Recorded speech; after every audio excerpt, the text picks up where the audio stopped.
জয় মা দুর্গা, জয় শ্রীকৃষ্ণ।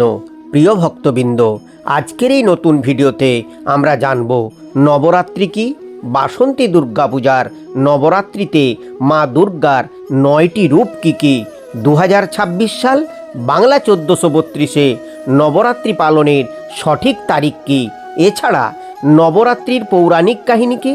তাই আজকের ভিডিওটি খুবই তথ্যমূলক, জ্ঞানবর্ধক ও মনোগ্রাহী হতে চলেছে।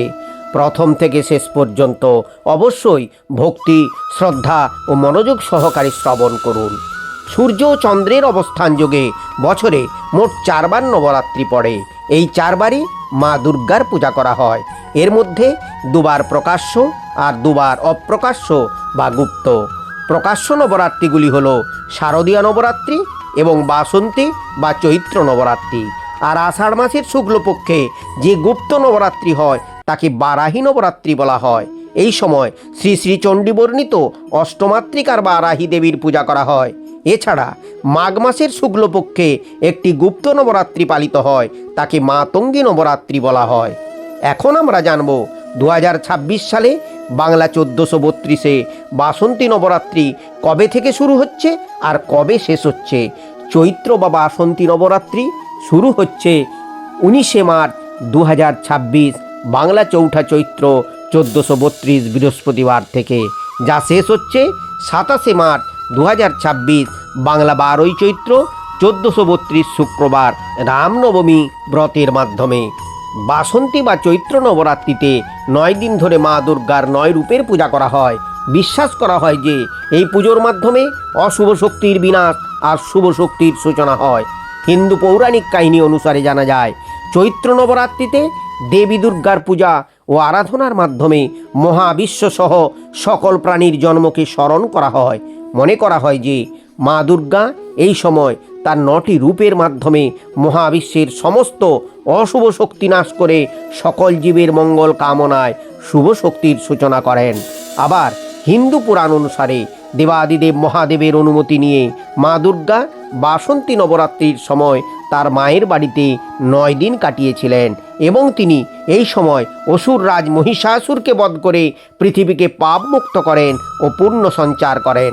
তাই ভক্তরা অশুভের বিরুদ্ধে লড়াই করার ইচ্ছা শক্তির প্রাবল্য পেতে চৈত্র নবরাত্রির সময়ে দেবী দুর্গার পূজা করেন।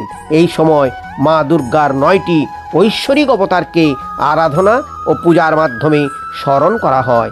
এই বাসন্তী নবরাত্রির উদযাপনের প্রতিটি দিনের একটি বিশেষ অর্থ রয়েছে এবং যা মা দুর্গার 9টি রূপ প্রকাশ করে। এই 9টি রূপ হল শৈলপুত্রী, ব্রহ্মচারিণী, চন্দ্রঘণ্টা, কুষ্মাণ্ডা, স্কন্দমাতা, কাত্যায়নী, কালরাত্রি, মহাগৌরী ও সিদ্ধিদাত্রী। মায়ের এই 9টি রূপের বর্ণনা আমরা বিভিন্ন ধর্মশাস্ত্র থেকে যা জানতে পারি তা হল, প্রথমং শৈলপুত্রীতি, দ্বিতীয়ং ব্রহ্মচারিণী, তৃতীয়ং চণ্ডঘণ্টাতি, কুষ্মাণ্ডেতি, চতুর্থকম পঞ্চমং স্কন্দমাতীতি, ষষ্ঠং কাত্যায়নী তথা সপ্তমং কালরাত্রিতি, মহাগৌরীতি চাষ্টমম, নবমং সিদ্ধিদাত্রী চ নবদুর্গা প্রকীর্তিতা, উক্তন্নেতানি নামানি ব্রহ্মনৈব মহাত্মানা। পুরাণ থেকে আমরা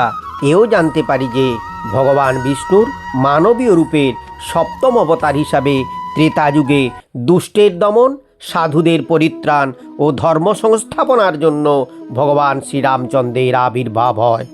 আর ভগবান শ্রীরামচন্দ্রের আবির্ভাব চৈত্র নবরাত্রির 9ম দিন অর্থাৎ চৈত্র মাসের শুক্লপক্ষের 9মী তিথিতে, যা রামনবমী রূপে সনাতন হিন্দু ধর্মে খুব ধুমধামের সাথে পালন করা হয়।